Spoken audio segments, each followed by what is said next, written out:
మహాగణాధిపతయే నమః. శ్రీ గురుభ్యో నమః. శ్రీమాత్రే నమః. ప్రేక్షకులందరికీ కూడా స్వాగతం. మనకి 12 రాసులు ఉన్నాయి.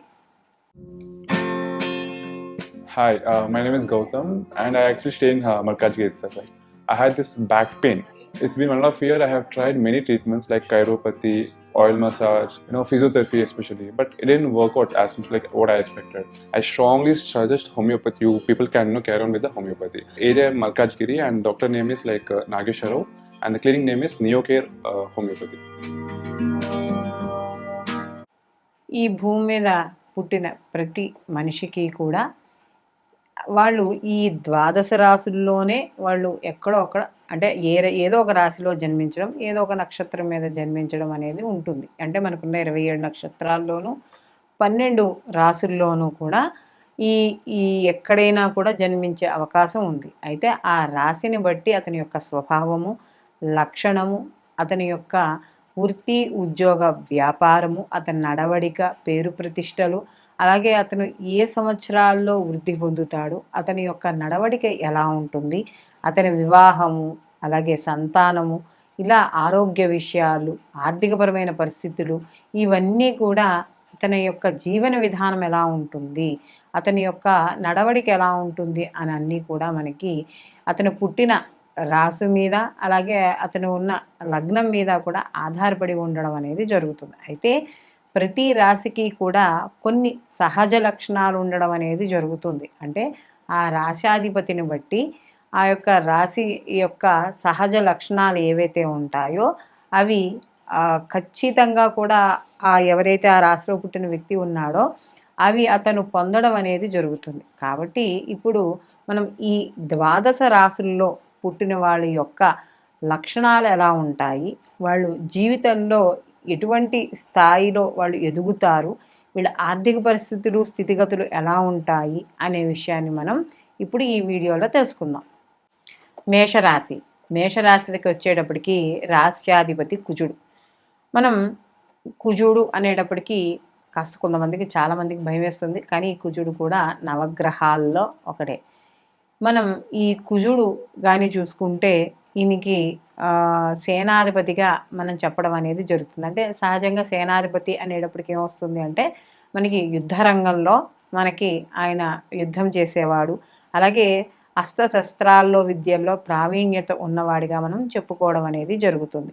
కాబట్టి ఈ రాశిలో ఎవరైతే జన్మిస్తారో ఈ మేషరాశిలో ఈ జన్మించిన వాళ్ళు ఎక్కువగా శ్రమ పడ్డం అనేది జరుగుతుంది. అంటే ఒక సైనికుడు ఎలా తన రాజ్యాన్ని కాపాడుకుందుకు ఎలా అయితే శ్రమిస్తాడో అలాగే ఈ మేషరాశిలో జన్మించిన వాళ్ళు నిరంతరం శ్రమించడం అనేది జరుగుతుంది. అయితే దానికి తగ్గట్టుగానే వాళ్ళు మంచి పదవుల్లోనూ మంచి విద్య వాటిల్లో రాణించడం అనేది కూడా జరుగుతుంది. దానికి తగ్గట్టుగా వీళ్ళు కీర్తి ప్రతిష్టలు ఇవన్నీ కూడా వీళ్ళు పొందుతారు. అలాగే కాస్త కుజుడు కాబట్టి ఎలా ఉంటుందంటే కాస్త కోపము, క్రోధము, లేకపోతే కొద్దిగా పెంకితనము, మొండితనము ఇలాంటివన్నీ కూడా కాస్త కనపడడం అనేది జరుగుతుంది. ఎందుకంటే కాస్త వీరుడికి ఉన్న లక్షణాల్లో కాస్త కోపం ఎక్కువగా మనకు కనబడుతూ ఉంటుంది కాబట్టి అవి కాస్త ఎక్కువగా కనబడతాయి. అలాగే వీళ్ళు ఏ పనిని చేసుకున్నా కూడా ఒక ప్రీ ప్లాన్లో వీళ్ళకు ఉండడం అనేది జరుగుతుంది. అంటే ఏ పని చేయాలన్నా కూడా ఒక ప్రణాళికాబద్ధంగా వేసుకోవడం అనేది జరుగుతుంది. అలాగే ఇక్కడ ముఖ్యంగా కానీ చూసుకుంటే వీళ్ళు శత్రువులను ఎదిరించడంలో వీళ్ళు ఎదురుకుండా డైరెక్ట్గా పోటీగా ఏదో చేసుకోకపోయినా కూడా శత్రువుల్ని ఎలా అణచాలి, లేకపోతే వాళ్ళ మీద ఎలా విజయం సాధించాలి అనే విషయంలో మాత్రం వీళ్ళకి మంచి అవగాహన అనేది ఉంటుంది. అలాగే ఎప్పుడూ వాళ్ళు చేసే వృత్తి ఉద్యోగాల్లో కూడా వాళ్ళ అధికారాన్ని కూడా వీళ్ళు ఎప్పుడూ కాపాడుకుంటూ వాళ్ళ గౌరవాన్ని నిలుపుకుంటూ ఉండడం అనేది జరుగుతుంది. అయితే ఇక్కడ వీళ్ళకి ఏమవుతుందంటే ఒక్కోసారి అమితమైన ప్రేమతో ఉంటారు, ఒక్కోసారి కోపంగా ఉండడం అనేది జరుగుతుంది. అంటే కొన్ని సందర్భాలలో వీళ్ళు అతి ఉత్సాహంగానూ ఉండడం, ఒక్కోసారి కోపంగానూ ఉండడం అనేది జరుగుతుంది. అయితే ఇక్కడ వీళ్ళు ప్రతిదీ కూడా అంటే వీళ్ళు ఏదనుకుంటున్నారో అది ఎదట వాళ్ళ దగ్గర నుంచి ఉండాలని కోరుకుంటారు. అంటే వీళ్ళు ఒక పద్ధతిలో వెళ్తున్నప్పుడు అవతల వాళ్ళు కూడా వీళ్ళకి నచ్చినట్టుగానే ఉండాలి అని కోరుకోవడం అనేది జరుగుతుంది. అయితే కాస్త దీనివల్ల మధ్యలో మనస్పర్ధలు వచ్చే అవకాశం కూడా కనబడుతుంది. అయితే వీళ్ళు ముఖ్యంగా చూసుకుంటే వీళ్ళు ఎటువంటి వాటిల్లో ఎక్కువగా రాణిస్తారు అని చెప్పుకుంటే, వీళ్ళు కమ్యూనికేషన్ స్కిల్స్ ఏవైతే ఉన్నాయో వాటికి సంబంధించి, అంటే ఈ టీవీ, మీడియా, అలాగే ఈ జర్నలిస్టులు చేస్తారు కదా అవి, అలాగే ముఖ్యంగా కానీ చూసుకుంటే ఈ విద్యుత్తుకి సంబంధించిన వాటిల్లోనూ, అలాగే హోటల్స్, రెస్టారెంట్లు, వ్యవసాయం, ఫర్నిచరు, అలాగే ఈ ధాన్యానికి సంబంధించిన మిల్లులు ఉంటాయి కదా వాటిల్లోనూ, ఈ ల్యాబ్స్ దాంట్లో అంటే మందులు తయారు చేసే వాటిల్లోనూ, వీటిల్లో కూడా మొదలైన వాటికి సంబంధించిన చదువుల్లో కావచ్చు, వాటికి సంబంధించిన పనుల్లో కావచ్చు, వీళ్ళు ఎక్కువగా రాణించడం అనేది జరుగుతుంది. అలాగే ముఖ్యంగా కానీ చూసుకుంటే వీళ్ళకి ఈ రాశిలో ఎవరైతే స్త్రీలు కావచ్చు, పురుషులు కావచ్చు, వీళ్ళు మాత్రం తూర్పు దిక్కు అనేది వీళ్ళకి కలిసి రావడం అనేది జరుగుతుంది. వీళ్ళకి జీవితంలో వీళ్ళు ఎంత కష్టపడుతున్నా కూడా వీళ్ళకి 25 సంవత్సరాల తర్వాత వీళ్ళకి జీవితంలో కలిసి రావడం అనేది జరుగుతుంది. ముఖ్యంగా వీళ్ళ జీవితంలో కూడా మంచి మార్పులు అనేవి కూడా 16, 18, 25, 27, 30, 34, 43, 49, 51, 54, 63 సంవత్సరాల్లో వీళ్ళకి మంచి కలిసి రావడం అనేది జరుగుతుంది. అలాగే వీళ్ళు ముఖ్యంగా కానీ ఈ రాశి వారికి ఉత్తరం, తూర్పు దిశలు ఎక్కువగా లాభదాయకంగా ఉంటాయి.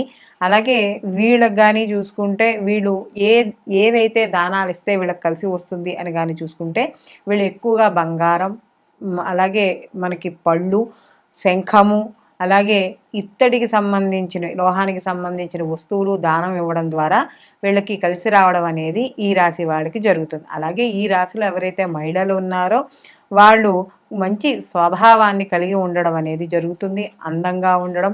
అలాగే వీళ్ళకి ముఖ్యంగా కానీ చూసుకుంటే వీళ్ళకి సెల్ఫ్ రెస్పెక్ట్ అనేది చాలా ఎక్కువగా ఉంటుంది ఈ రాశిలో ఉన్న మహిళల కంటే.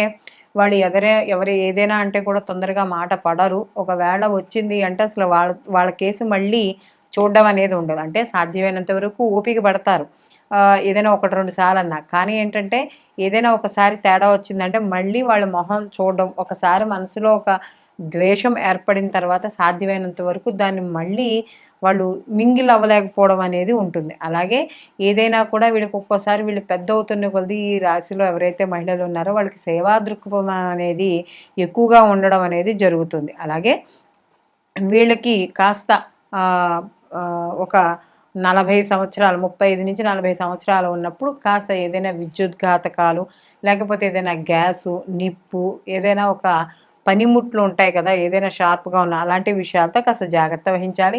ఈ రాశిలో ఎవరైతే పురుషులు ఉన్నారో వాళ్ళకు కూడా కాస్త అనుగుణమైన భార్య లభించడము, అలాగే వారిని ఏదైతే ఎంత ఇష్టంగా చూడాలనుకుంటున్నారో అంటే వీళ్ళ యొక్క స్వభావానికి తగ్గట్టుగా వీళ్ళకి భార్య లభించడం అనేది జరుగుతుంది. ఈ మేషరాశి వాళ్ళు ముఖ్యంగా వీళ్ళకి కలిసి వచ్చే ఏదైతే రత్నం ఉంది అంటే అది పగడం ధరించాలి. అలాగే వీళ్ళకి ఆరెంజ్ అంటే నారింజ కలరు, అలాగే ఆకుపచ్చ, పసుపు రంగులు వీళ్ళకి మంచిని కలిగిస్తాయి. అలాగే వీళ్ళకి కానీ చూసుకుంటే అంటే వీళ్ళకి ఏదైనా వివాహ సమయంలో కానీ చూసుకుంటే మేష, కర్కాటక, సింహ, తుల, ధనుస్సు రాశుల వారు వీళ్ళకి కలిసి రావడం అనేది జరుగుతుంది. ఎందుకంటే ఇది ముఖ్యంగా రాశుల్లో మొదటి రాశి కాబట్టి ఎక్కువగా వీళ్ళకి పరిపాలన దక్షత చేయాలనే ఆలోచనలు ఎక్కువగా ఉండడం అనేది వీళ్ళకి జరుగుతుంది. అలాగే ఇతను ముఖ్యంగా కానీ చూసుకుంటే ఇక్కడ వీళ్ళకి ఈ రాశి యందు ఎవరైతే ఈ మేషరాశిలో ఉంటారో వాళ్ళకి అధిక అంటే గ్రహింపు శక్తి కూడా వీళ్ళకి ఎక్కువగా ఉండడం అనేది జరుగుతుంది. వీళ్ళ శరీర పౌష్ఠవము అంటే ఎక్కువగా శరీరం వీళ్ళకి దృఢంగా ఉండడం ఇలాంటివన్నీ కూడా ఉంటాయి. వీళ్ళవి ప్రతి మాట అది కూడా చాలా ఆకర్షణీయంగాను, ప్రతి సూటిగా మాట్లాడినట్టుగాను ఉండడం అనేది జరుగుతుంది. అలాగే సమయం వచ్చినప్పుడు అంటే సమయానుకూలంగా వీళ్ళు ఎక్కడ ఎక్కడ వీళ్ళు సరదాగా ఉండాలి, ఎక్కడ సీరియస్గా ఉండాలని ఒక దర్పం అనేది వీళ్ళకి ఉంటుంది. అలాగే వీళ్ళు ఏమైనా పోటీ పరీక్షలు కావచ్చు, లేకపోతే ఉద్యోగాల్లో కావచ్చు, చదువులో కావచ్చు, వీళ్ళు తీవ్రంగా కష్టపడి మంచి ఉన్నత స్థాయికి వెళ్ళడానికి, తద్వారా పేరు ప్రతిష్టలు సంపాదించడం అనేది జరుగుతుంది. వీళ్ళు ప్రతి పనిలోనూ ఆత్మవిశ్వాసాన్ని నిలుపుకొని ముందుకు వెళ్ళడం అనేది జరుగుతుంది. అలాగే వీళ్ళు చాలా సృజనాత్మకంగాను, క్రమశిక్షణగాను, కూడా వీళ్ళు చేసే పనులు కూడా ఇక్కడ మనకి కనపడడం అనేది జరుగుతుంది. అలాగే ప్రతి పనిలోనూ కూడా ఈ మేషరాశి వాళ్ళకి విశేష దూరదృష్టి అనేది వీళ్ళకి ఎక్కువగా ఉండడం అనేది జరుగుతుంది. ప్రతి పని యందు కూడా వాళ్ళ రక్షణ వాళ్ళు చూసుకోవడం అనేది కూడా ఈ మేషరాశి వాళ్ళకి కనబడుతోంది. అలాగే ముఖ్యంగా వీళ్ళకి ఈ రాశి వాళ్ళకి విద్యా విషయాల్లో అమితమైన మేధాశక్తి కలిగి ఉండడం వల్ల ఎటువంటి విషయాన్నైనా కూడా వీళ్ళే గ్రహించడము, గుర్తుపెట్టుకోవడము, వాళ్ళ అనేక రకమైన భాషలు, చరిత్రలు, మనస్తత్వము ఇవన్నీ కూడా వీళ్ళకి ఉండడం, ఎక్కువగా న్యాయశాస్త్రం మీద మక్కువ ఎక్కువగా ఉండడం అనేది జరుగుతుంది. అలాగే వీళ్ళు ఈ మేషరాశి వాళ్ళకి కానీ చూసుకుంటే ఆర్థికపరమైన విషయాల్లో కూడా వీళ్ళకి కాస్త ఒక మంచి ప్రణాళికలు ఇవన్నీ వేసుకోవడం అనేది జరుగుతుంది. అలాగే వీళ్ళు ఈ ప్రణాళికల ద్వారా వీళ్ళు తొందరలో అంటే చిన్న వయసులోనే ఎక్కువగా వీళ్ళు ఆస్తిపాస్తులు సంపాదించడం ఇవన్నీ కూడా ఉంటాయి. అలాగే ఈ రాశి వారు ముఖ్యంగా చూసుకుంటే వైద్యులుగాను, అలాగే న్యూరో సర్జన్లు, రసాయన శాస్త్రవేత్తలు, అలాగే మనం ఇందాక చెప్పుకున్నట్టుగా టీవీ రంగాల్లో పనిచేయడం, క్రిమినల్ లాయర్లుగాను, విమాన చోదకులుగాను, అలాగే ఆటోమొబైల్ ఇంజనీరింగ్లు, అలాగే ఈ మనకి కార్పెంటర్ల కిందను, వంటగాను, మెకానికల్గాను, అలాగే ముఖ్యంగా బాక్సింగు, దీనికి సంబంధించిన ఆట వస్తువులు విక్రయించేవారుగా మొదలైన వివిధ రంగాల్లో వీళ్ళు వృత్తుల్లో కలిగి ఉండడం అనేది జరుగుతుంది. అయితే వీళ్ళకి ఎక్కువగా ఈ యొక్క శాస్త్రీయ దృక్పథం ఉండడం వల్ల వారు ఎక్కువగా పరిశోధనాపరమైన కార్యక్రమాల్లో ఎక్కువగా పాల్గొనడం అనేది జరుగుతుంది. అయితే వీళ్ళకి ఈ ఆటలు, యోగా ఇలాంటి వాటిల్లోనే వీళ్ళకి సహజంగానే వీళ్ళకి అంటే వీళ్ళు ఏ వృత్తిలో చేసినా కూడా వీళ్ళు ఎక్కువగా క్రీడా రంగానికి ఇంపార్టెన్స్ ఇవ్వడం అనేది జరుగుతుంది. అయితే ఈ రాశిలో ఉన్న వాళ్ళు బాలికలైనా సరే ఎవరైనా సరే వీళ్ళందరికీ కూడా ఈ రంగంలోనే ఎక్కువగా వీళ్ళు పొందడం అనేది జరుగుతుంది. అయితే సహజంగా వీళ్ళు మంచి ఆరోగ్యాన్ని కూడా ఈ రాశి వాళ్ళు కలిగి ఉండడం అనేది జరుగుతుంది. మధ్య మధ్యలో కాస్త కుజుడు కాబట్టి కాస్త గాయాలు అవ్వడం, లేకపోతే కోసుకుపోవడం ఇలాంటివి కూడా జరిగే అవకాశం ఉంది. కాబట్టి అలాంటి విషయాల్లో జాగ్రత్త వహించాలి. ముఖ్యంగా వీళ్ళకి జ్వరాలు, శిరోవేదనలు, అలాగే మూత్రపిండాల్లో రాళ్ళు ఇవి కాస్త వయసు పెరిగిన కొలది వచ్చే అవకాశం ఉంటుంది. కాబట్టి అలాంటి విషయాల్లో కాస్త జాగ్రత్త వహించాలి. ఇంకా వీళ్ళకి ప్రేమ వ్యవహారం మరియు వివాహానికి వచ్చేటప్పటికి వీళ్ళకి కాస్త ఆకర్షణీయవంతంగా ఉంటారు. అయితే ఎప్పుడూ కూడా వీళ్ళు ఉత్తమమైన లక్షణాలు కలిగి ఉండడం వల్ల వాళ్ళకు వచ్చేవాళ్ళు కూడా అలాంటి మంచి ఉన్నతమైన లక్షణాలతో ఉండాలి అని స్త్రీ అయినా పురుషుడైనా సరే కోరుకోవడం అనేది జరుగుతుంది. అలాగే వీళ్ళు ఎక్కువగా కూడా వాళ్ళు ఏదైతే భౌతికంగా ఉన్నారో అంటే అన్నానికి దానికి కూడా ప్రయారిటీ ఇవ్వడం అనేది ఎక్కువగా జరుగుతుంది. అలాగే వీళ్ళకి ముఖ్యంగా కానీ చూసుకుంటే కర్కాటక, కన్య, తుల, వృశ్చిక మరియు మకర రాశుల వారి నుంచి కాస్త ఇబ్బంది ఎక్కువగా ఉంటుంది. కాబట్టి అలాంటి వారికి కాస్త వివాహానికి కానీ వాళ్ళ వ్యాపారాల్లో కానీ కాస్త భాగస్వామి వ్యాపారాల్లో కానీ వాటికి కానీ కాస్త దూరంగా పెట్టడం అనేది మంచిది. అంటే వాళ్ళతో కలిసి ఏదైనా చేస్తే కాస్త అంత అనుకూలతంగా ఉండదు అని చెప్పుకోవచ్చు. అలాగే కాస్త వీళ్ళు ఈ నక్షత్రాలు అంటే కొంతమందికి ఎలా ఉంటుందంటే వాళ్ళు ఎప్పుడు పుట్టామో తెలియదు. కాబట్టి మామూలుగా సహజంగా ఎలా చెప్తారంటే మార్చి 21 నుండి ఏప్రిల్ 20 లోపు ఎవరైతే పుట్టారో వాళ్ళని మేషరాశిగా పరిగణించడం అనేది జరుగుతుంది. కాబట్టి మేషరాశి వాళ్ళకి ఇవి సహజంగా ఉండే లక్షణాలుగా మనం చెప్పుకోవడం అనేది జరుగుతుంది. అయితే ఈ మేషరాశి వాళ్ళకి ఈ యొక్క ఈ రాశి ఫలితాలు ఏవైతే మేషరాశివి సహజంగా ఉన్నాయో వీటితో పాటు కూడా వాళ్ళ జన్మజాతక ఫలితాలు వాటి యొక్క లక్షణాలు ఇవన్నీ కూడా తప్పకుండా చూసుకోవాలి. సర్వే జనా సుఖినో భవంతు, లోకా సంస్థ సుఖినో భవంతు.